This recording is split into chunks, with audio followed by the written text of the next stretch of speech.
Hi, and welcome back to Plan9Crunch. I'm Joe Gibson. This is Doug Gibson.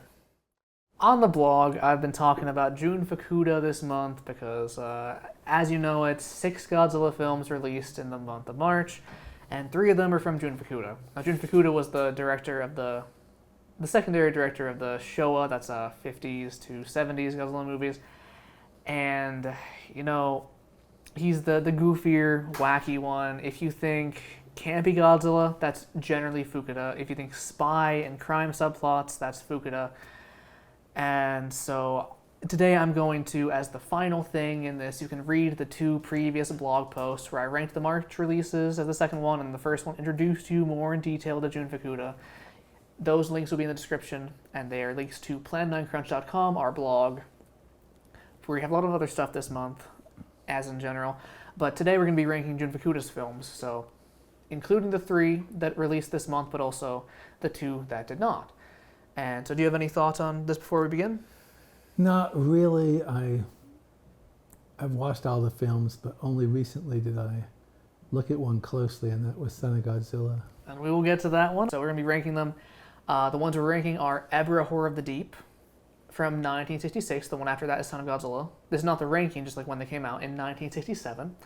Then Godzilla vs. Gigan is 1972. Godzilla vs. Megalon 1973, and 1974's Godzilla vs. Mechagodzilla.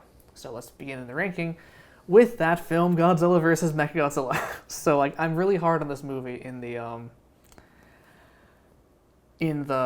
blog posts, as you can read, but I've gained a newfound appreciation for it. To backtrack for a second, Godzilla vs. Mechagodzilla is the movie that introduces Mechagodzilla. You know, he's one of the most popular Godzilla monsters, and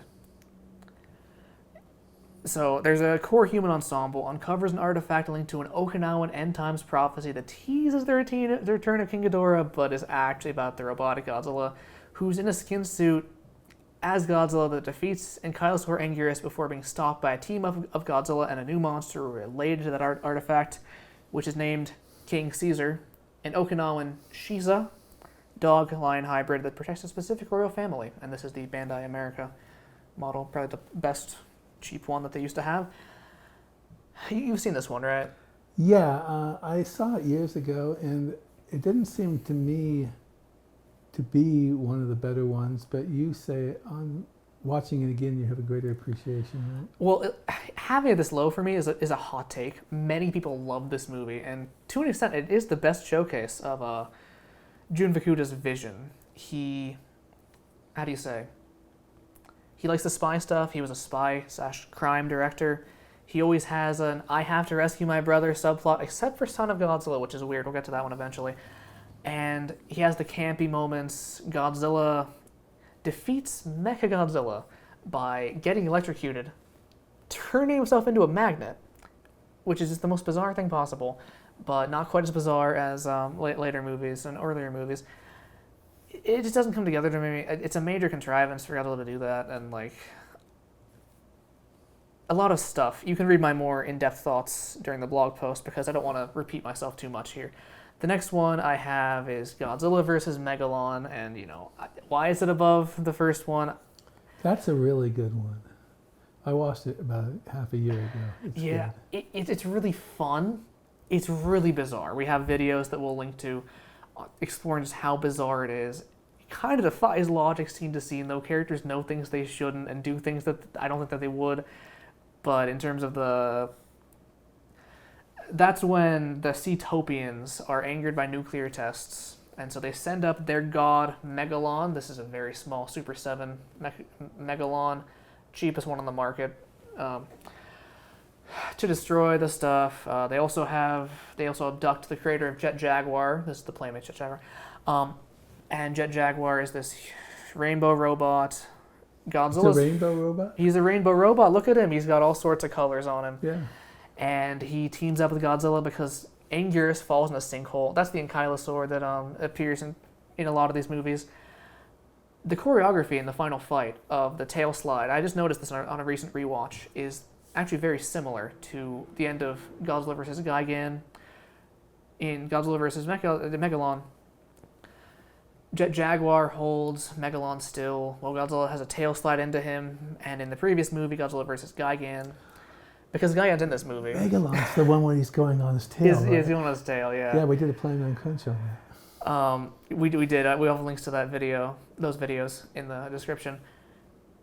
That matches the choreography in the previous movie where Godzilla holds King Ghidorah still, and Anguirus does a really weird move into him. Now, I bring up Gigan and all that stuff, and that's because Gigan is the next film in this list, in this ranking. Gigan appears in Godzilla vs. Megalon because the Nebulan aliens, for some reason, have a connection to the Seatopians. The Nebulans are cockroaches that plan to overthrow humanity and live on this planet. What are they called again? Okay, they're from the M Space Hunter Nebula, so I call them Nebulan aliens. They're just cockroaches. Gigan is a really fun movie. It could have been really good. It could have topped this list. It has very effective character introductions. There's a corncob hippie. I call him that because he's a hippie. And his introductory scene is the protagonist is being accosted by two people. The corncob hippie and a woman whose brother was kidnapped. It's always the brothers that are kidnapped in these movies. But the corncob hippie has a corn cob up against the guy's back, and the protag thinks that it's a gun. And it's a very fun scene. It's a very fun character. It's a Scooby-Doo movie, basically. You know, you have them making the Scooby-Doo team. They have all the Scooby-Doo shenanigans investigation. There's a manga aesthetic. This is the movie where Godzilla and Anguirus talk to each other through speech bubbles, which is a manga thing. The main character is a manga writer, and there's a lot of talk about there, but I think I might save that for a future Plan9Crunch review. I don't know. Just stay tuned possibly for that. Next up, we're going to have the first two, but which one's the top one, which one's the second, the runner-up. Ebirah, Horror of the Deep, I have as the second best Jun Fukuda film. That is the film where there's these beach bum guys, for want of a better word. The protagonist has his brother kidnapped once again. Always happens in the Jun Fukuda movies. Don't ask me why. It just always happens. Have you seen Ebirah, Horror of the Deep? Oh, but it's been so long, and I had to choose to watch one last night. I know, yeah. So I remember liking it. That's about the best I can say. The protagonist needs to get a boat to go find his brother, and so there's this dance-off happening. Was there a thing where they had dance-offs in the 60s? There's like Happy Days episode? I was born in 1963. 60s and 70s. Let's not age me too much. Okay, I'm sorry. We had these dance-offs back in the day. You saw it in the Golden Girls. Remember that episode? Yeah. They were popular generations ago. I don't know how popular they are now. It's either I'm totally out of it socially or they've stopped doing it, okay? Yeah, he meets up with these two people, but they lose, so he steals a boat. But there's also a thief on that boat, played by Akira Takarada, who has a nice little character arc. They meet Kumi Mizuno's Dio. She was in a few of these movies. You know Kumi Mizuno from Astro Monster. She's from Frankenstein Conquers the World. That as well, yeah. And, you know, from there, they encounter this terrorist organization, the Red Bamboo, with their monster, Ebirah. Also a giant condor, for some reason. It's a very nice crime thriller, beach adventure aesthetic movie. I wonder, has it ever gotten less spotlight because Godzilla title isn't in it? Yes, actually, it was supposed to be a King Kong movie, but they kind of pulled out. You know, in 1967, there's Son of Godzilla and King Kong Escapes? Yeah. King Kong Escapes feels a lot more like a Jun Fukuda movie because it has the crime and the spy subplot. It has all the wacky stuff. That was Ishiro Honda that made that movie. But it was a studio job. Like, Ebirah was supposed to be an adaptation of a specific Toei and Rankin Bass collaboration of a King Kong cartoon. But it just turned out that they didn't like the script, so they took King Kong out of it, and they put Godzilla into it. Then we have this movie, and that's why Godzilla sits down to watch and seems to be genuinely attracted to Kumi Mizuno in the movie.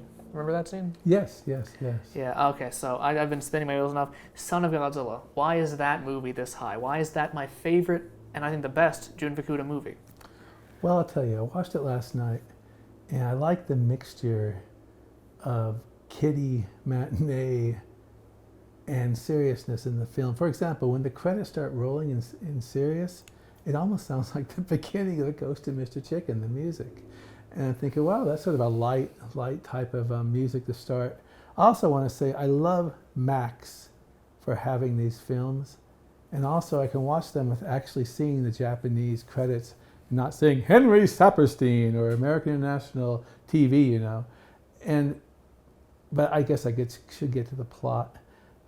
Without being too snarky, it's great to see a Godzilla film without little boy in shorts yelling, "Come on, Godzilla!" All right, this takes place on an island where Solgal Island. Yeah, and these people they have an ecological message in it too. They're trying to freeze the earth, but they also put heat on it sometimes to try to create an atmosphere where you can grow food, right? And then the pushy reporter, comes in and... Goro Maki, played by Akira Kubo. Yeah, and he apparently there's been a gorgeous woman living there the whole time, but these scientists never saw it. And so... frankly, I hadn't seen the movie for 10 years before last night, and all I remembered was the baby Godzilla, dancing around. So, Joe, go tell us more about it, and I'll chime in, all right? So, you had thoughts on the praying mantis monsters. Yeah, they annoyed the heck out of me. But they were creepy. The puppetry was very good. Actually, could you over there toss me the green shirt? This is your cue. Toss me the green shirt. Thank you. Okay, I meant to wear this during the thing, but I forgot to. This is a shirt of Anguirus, the praying mantis monster. Oh, let me see that. Yeah, they were pretty creepy. I mean, they were poking poor baby Godzilla. Yeah, they're trying to eat him. There's like 3 of them. Anguirus, from the word kamakiri for praying mantis. They want to eat the baby Godzilla, and 2 of them get taken out by Godzilla instantly, but that 3rd one survives till the end of the film. A very, very rugged, resilient fighter, that 3rd Anguirus. Did you have any thoughts on the puppetry of them?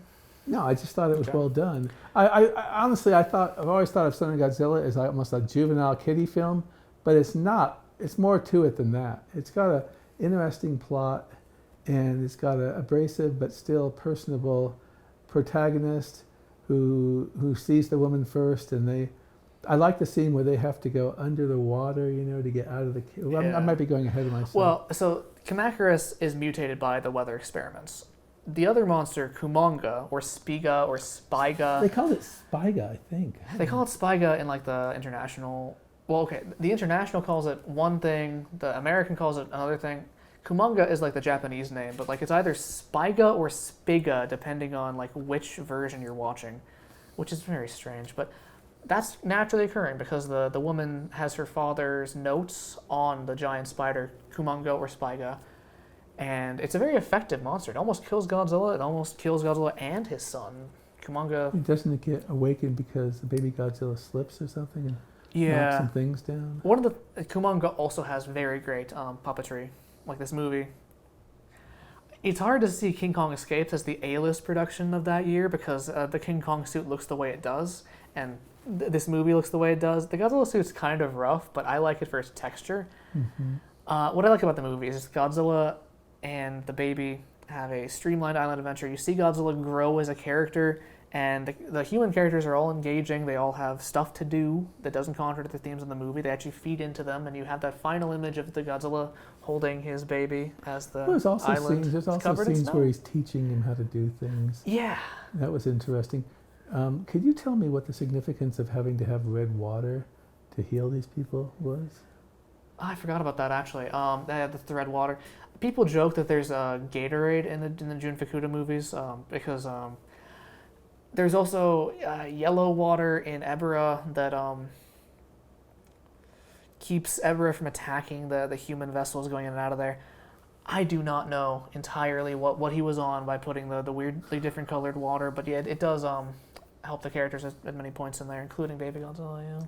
They had to pass and make sure they didn't open up Spyga. Or get awakened Spyga, who later, of course, was awakened. Good Chekhov's Spyga. And then I like the areas where they were trying... It got a little confusing for me at the end, because I need to watch it more. But they were trying to freeze things while they were fighting, and it seems like the Spyga was fighting it off quite a bit. Yeah. And that kind of stuff. But then it almost seemed like they abruptly killed Spyga at the end. But I could... Well, in the next movie made, but chronologically it's set in 1999, Destroy All Monsters, there's another Kumonga/Spyga who's living peacefully on Monsterland, who's an Earth defender, takes a small part in the King Ghidorah fight. It's complicated. They didn't care about the continuity back then that much. these movies were inspired by Japan receiving the impact and after receiving nuclear weapons against them, Japan. And it's interesting how it became a genre and just spawned so many different monsters, but all of that derives from, I think, the nuclear bombs that went off in Japan in 1945. And that's where Jun Fukuda is so interesting here, because he thought that there shouldn't have been any other Godzilla movies after the first one. He thought that there shouldn't be any of the goofy ones, but he made the goofiest ones. He hated his own movies, but he still made them, and he put such care into making them this goofy tone that extends through all the aspects of the storytelling. It's very strange, but he'd agree with you if you said that his movies were trash. But his movies aren't trash. We should appreciate them. They're well made. They're very good films. They were derided a lot, but they've proven the test of time. So we've ranked his things. We spent a lot more time on Son of Godzilla. I think it's a great movie, superb movie. Just going through that again, there's Ever a Horror of the Deep, Son of Godzilla, and I have, those two flipped for the top two spots. I have Gigan as the number 3 because very good spy Scooby-Doo adventure. Then I had Megalon, which it's kind of weak, kind of uneven, but we still love it, and it's a bizarre fever dream more than anything else that we love in the same way we love Plan 9 from outer space. Mechagodzilla I like the movie. I don't think it's that good. I think that it kind of falls apart. You can read more of my thoughts on that in the thing. Do you have any different ranking there that you want to share? I do think I do appreciate the fact that they're showing. I don't know about the others right now. I have to see them again. I plan to watch Hedorah pretty soon again, but I appreciate that it was in English dubbed, because I do like that daffy dubbing sometimes, where they're making the girls all indignant that Godzilla wants to end his lesson to baby Godzilla. Or at the very end where he's cradling him in the middle of a snowstorm. That's a pretty impressive snowstorm. Got me thinking about those potato flakes from Nosferatu. You know that? Because the snow is made of potato flakes in Nosferatu. I like the dialogue. It brings back nostalgic memories of watching those films in the 1970s. Yeah. We've said a lot that there is to say. Go to our blog, Plan9Crunch.com, to read more thoughts on Jun Fukuda. I tried to have a thing this month that was just a small thing talking about him. We appreciate cult figures in the genre, and when 3 of 6 movies in a month, anniversaries, are ascribed to him, and the other 2 were Godzilla vs. Kong and Godzilla X Kong, which are clearly inspired by his vision of the goofier movies, then, we had to talk about him at least once. And so, from Doug and Joe, you can follow us. And remember to subscribe to Plan9Crunch at YouTube. Yeah, from Doug and Joe, you can follow us on YouTube, on TikTok, Facebook, and that's a wrap. That's a wrap.